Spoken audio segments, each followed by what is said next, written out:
Hi class, this is course 3, lesson 77, inequalities with negative coefficients. Okay, so here's a chart you can write down, properties of inequalities. So what they're saying is if you have an inequality that looks like this, and this would be the same if it were reversed, where A would be less than B. And it would apply also if it were greater than or equal to or less than or equal to. Okay, it's just an illustration of one scenario, but they all follow suit. And all this says is if you have something that is greater than something else, you can add or subtract the same number from both sides. So you can add or subtract the same value from both sides. And it won't change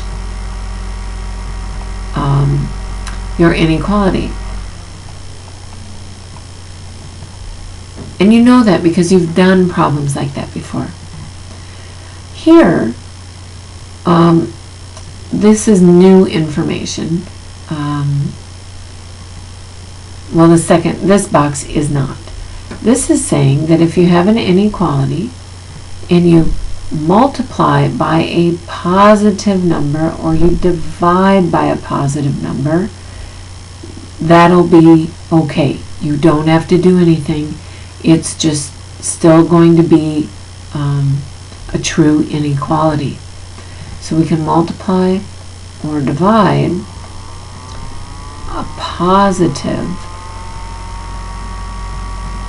value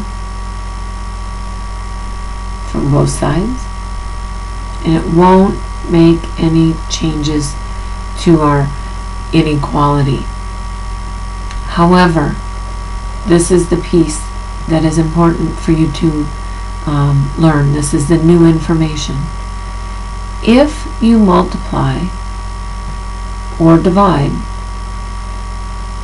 by a negative number, so if you multiply or divide both sides, okay,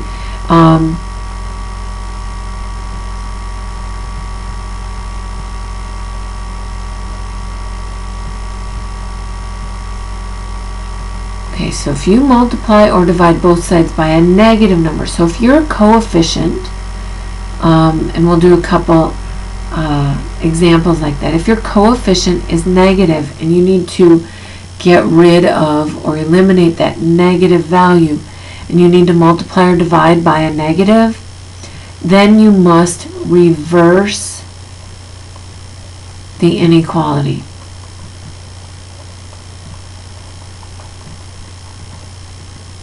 And that's what this is showing right here. See how this was greater than? And because you did a negative multiplication or negative division, now we're less than. Okay, we're going to do two sample problems here. They're different problems. I just put them on the same page for you. We'll walk through this one, and then we'll walk through this one, and then we'll be done. Okay, so we're going to solve and graph. Now, notice these are both greater than symbols, and that's okay. This will work the same as if they were both less than, or if they were greater than or equal to or less than or equal to. Okay? Just because they're both greater than symbols does not mean it won't work for anything else. Okay, you know that this is the term that has your variable in it, so we're going to leave that one alone. And we're going to use the inverse to move that 10 to the other side so that we can isolate our term with the x. So we end up with negative 3x is greater than 18. Now here's where, in order to isolate the x, because we're multiplying, we need to divide both sides by negative 3. And what I like to do at that point, as soon as I show that I'm dividing both by a negative, I like to circle that inequality, because that's an indicator for me that when I write my answer, I need to do something there. So this is going to be x. Negative 3 divided by negative 3 is just 1.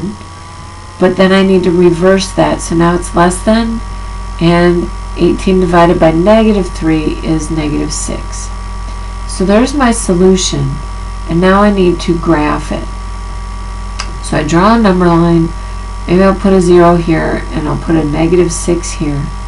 And then I have to decide, does this symbol give me, does it include negative 6 as a solution? So no matter what, I'm going to put an open circle on negative 6. And I will shade it in if negative 6 is a solution. So is negative 6 less than negative 6? No, it's equal to negative 6.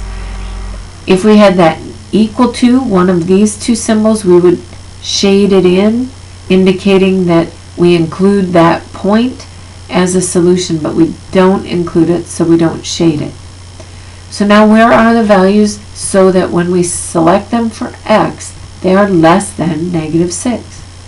Well, those would be the values that are this direction.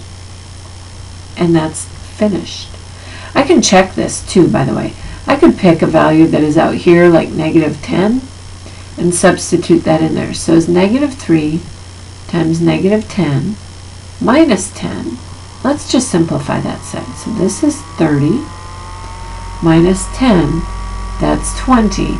Is that greater than 8? Yes, it is. So I know that I selected the right values when I drew my solution arrow. This problem here involves just a little bit more work. Okay, you see that we have some multiplication here? We can distribute those factors into those terms. So this side is going to be negative 5x, and a negative 5 times a negative 3 is a positive 15. That's still greater than. I didn't multiply across the inequality. I didn't multiply both sides by that negative number. This was just all isolated on this side. 5 times x and 5 times negative 3 on the right side give us 5x minus 15. Now, do you see how you have x terms on both sides?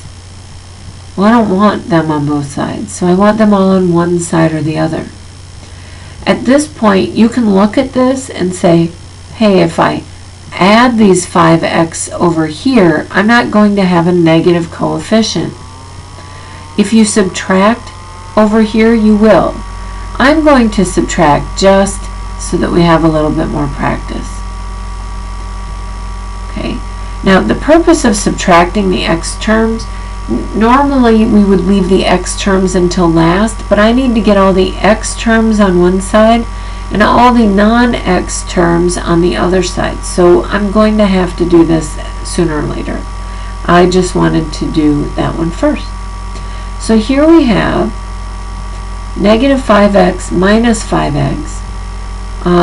They're both the same sign. Remember that I don't really subtract, I add the opposite, so I end up with negative 5x plus negative 5x, which is negative 10x plus 15 is greater than negative 15, because this 5x minus 5x will net out, meaning it'll disappear. Now you have your x term here. You'd need to subtract 15 to isolate that term, and you have to do that from both sides. So now you have negative 10x is greater than negative 30. Okay, so at this point I know that I need to divide both sides by negative 10 to isolate that x all by itself. And I'm going to circle my inequality symbol because I know that I need to reverse it because I divided by a negative 10. This side is just x. Negative 10 divided by negative 10 is x, which is less than positive 3. So if I graph my solutions, I put a 0 on here and I know 3 is over here. Again, we're not going to include the circle, we're not going to include the point 3 because 3 is not less than 3. But the values that are less than 3 would be to the left of 3. So I'm going to draw that solution arrow in that direction. Now, just because both of these ended up less than and they both end up graphing to the left doesn't mean that all of your problems will. Okay, so the big key takeaway here is that if you have a negative coefficient and you need to multiply or divide both sides by that negative value, you need to reverse the inequality. And that is it for today. Have a good day. I'll see you in class.